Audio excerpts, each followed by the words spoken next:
Viral curhat pegawai bank dibentak nasabah karena rekening diblokir PPATK. Viral curhatan pegawai bank dibentak nasabah lantaran rekening tabungannya diblokir PPATK.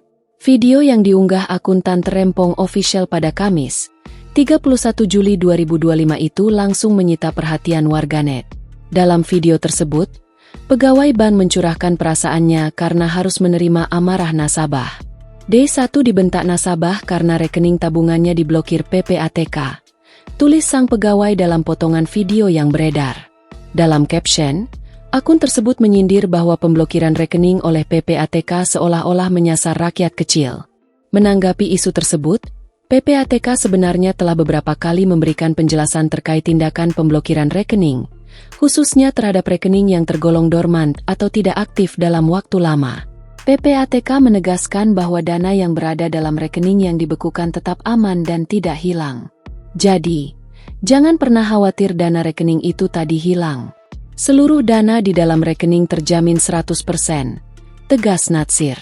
Ia menambahkan, peraturan memberikan hak kepada nasabah atau pihak terkait untuk mengajukan keberatan atas penghentian transaksi dalam waktu 20 hari sejak dibekukan.